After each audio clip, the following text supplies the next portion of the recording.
a few words first, Steve, before we turn it over to Furrio. For sure. I just want to thank everyone here for allowing us to continue this partnership as well. I know it was really beneficial for Furrio to go, and I know he had a lot of fun and learned a lot. And we'd love partnering with you guys. And I know we're sending 2 more participants to a leadership camp, thanks to you two, this August as well. And those 2 girls are so excited. They haven't stopped talking to me about it. So we love this partnership. Thank you for letting us do this. Okay, and we'll now, Furrio, if you are ready, we're ready to hear from you. All right.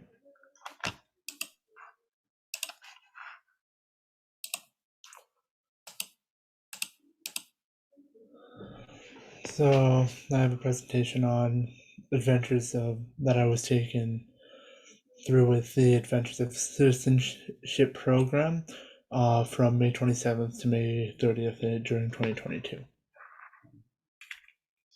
So Adventures in Citizenship is a unique opportunity for young Canadians to come together to gain a better understanding of our country. Through meetings with political leaders, senior officials, and others, we learn a great deal about the foundations and workings of our democratic institutions, and by meeting other young Canadians and having discussions amongst themselves, we learn to appreciate the diversity of Canada and the privileges and responsibilities of being a Canadian citizen. So on our first day, it was an Indigenous-based day, and we met with scholars and practitioners, and they addressed the Indigenous contribution and experience in Canada from various perspectives, which included legal, cultural, and social perspectives.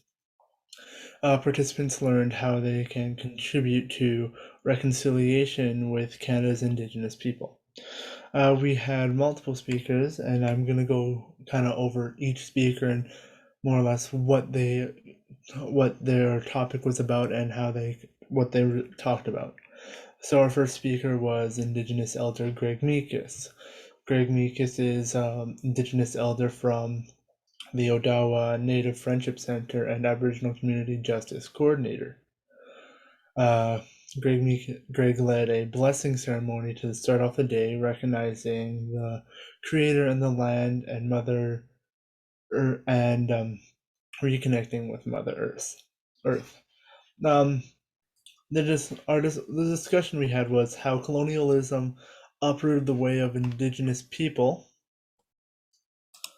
and how to move back towards a balance with the land. Canadian Act, such as Canadian Act, and talked about the Canadian Act, reservations, residential schools, the punitive justice system, moving away to reconnect the community. A quote he said regarding the children who never returned from residential school was that I not only think of well over 1,000 children, but I think of generations that could have been, and that I found that kind of connected with me in a very kind of close way, because my grandfather, my mom's father, was forced to go to Shubenacadie residential school, and he would tell me stories about it and how it was not a good experience at all.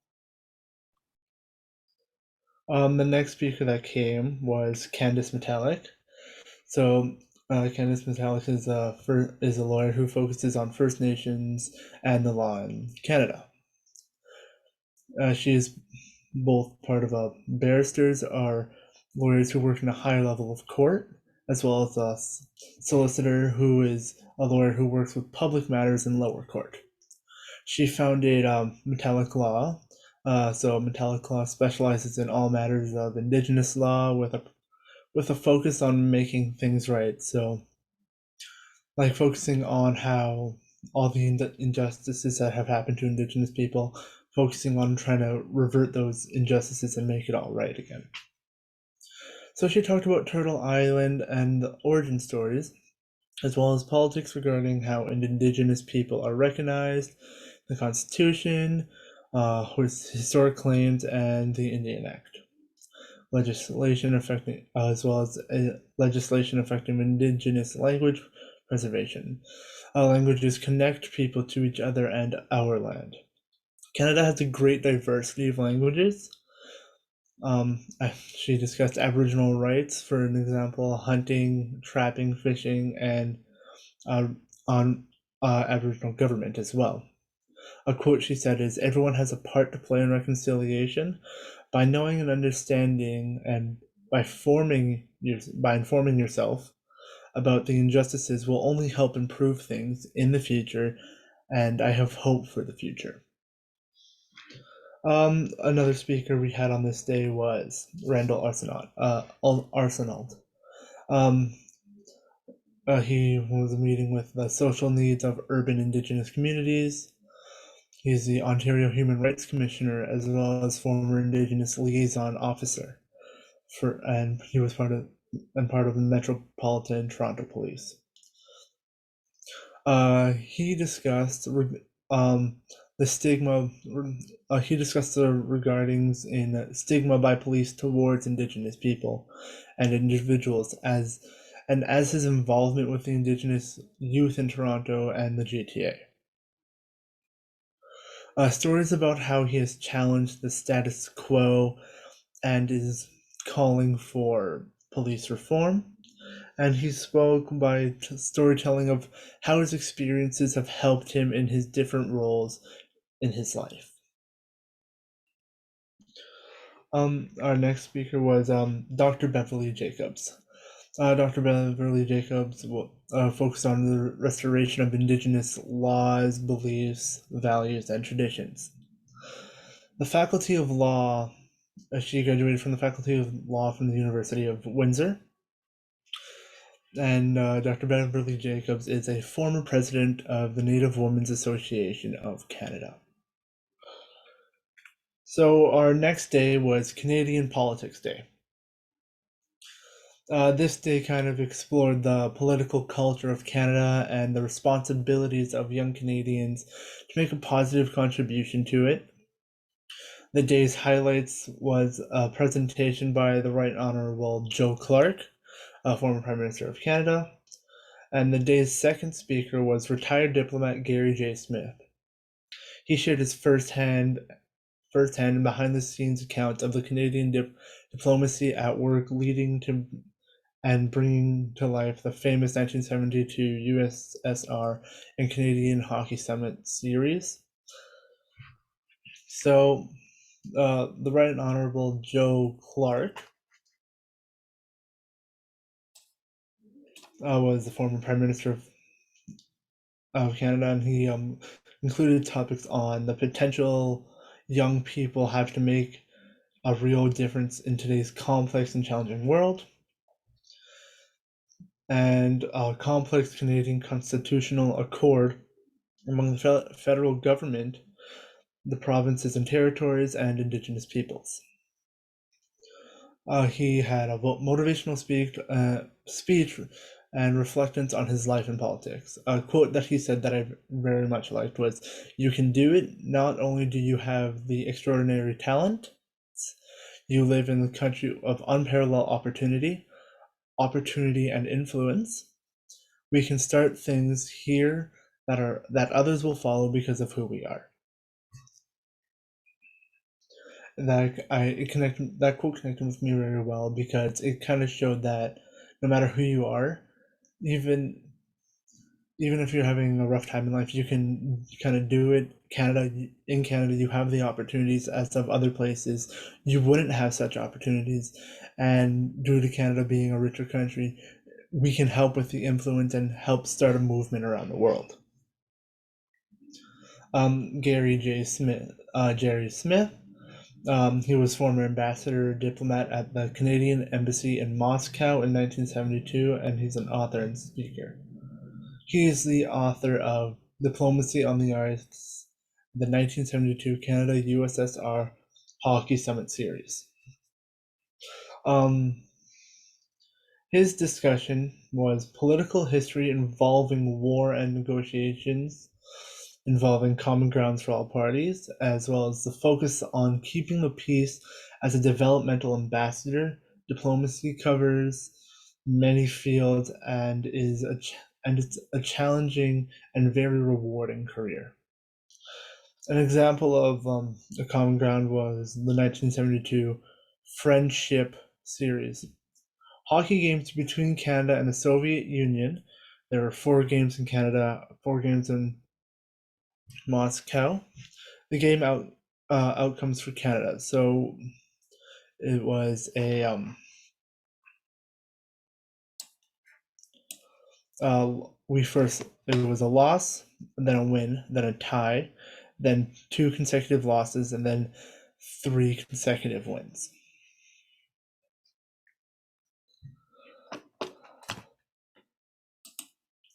The next day was the Canadian Citizenship Day. The closing day featured presentations from a front row perspective on citizenship and politics in Canada, as shared by pages working at the House of Commons and speakers of the House of Commons itself.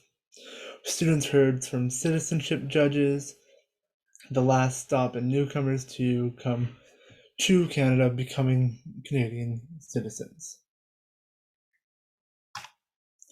One of the speakers from that day was the Honorable Anthony Rota. He's currently the Speaker of the House of Commons. He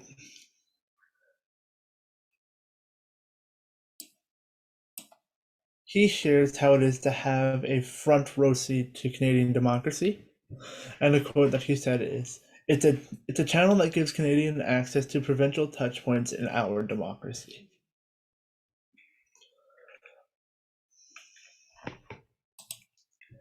The next speaker that day was Suzanne Carrier. She shared what new Canadians can tell us about Canadian citizenship. She focused on immigration, refugees, and citizenship, Canada, and the government of Canada, she's a Canada and Government of Canada judge.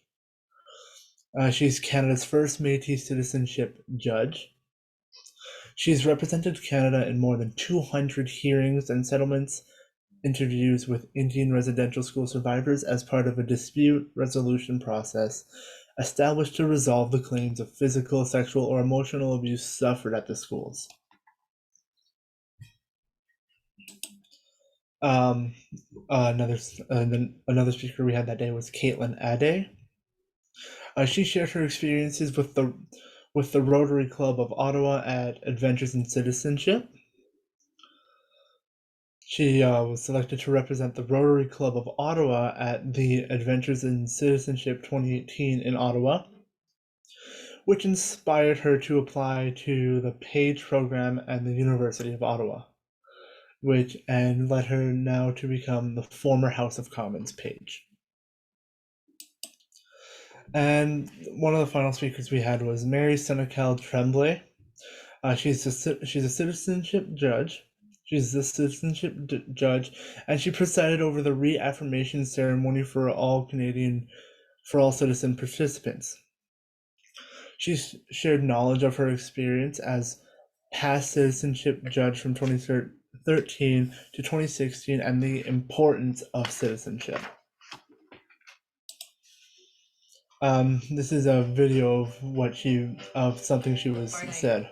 Loved most, in a sense, I have always spoken in my ceremony about how I fundamentally believe that Canadian identity at its core is composed of a great capacity for openness towards the other and a great capacity for sharing and giving back of ourselves, and in so doing building bridges of trust across all the incredible cultural diversity that makes up this country. And I typically, in an in-person ceremony, would then invite people to make their very first act of sharing as a Canadian citizen be to turn to their neighbors and to shake hands with their new fellow Canadian citizens. And I must say, I've missed not being able to do that. It's something I really look forward to, and it is a moment of great I think it cements that joy that they've just experienced in saying the oath. So this was after the reaffirmation ceremony, we got sent a Canadian citizenship affirmation certificate, and this was the one I was sent, and this was what mine looks like. And we would sing the national anthem and thank you for listening to my presentation. Thank you. Thank you.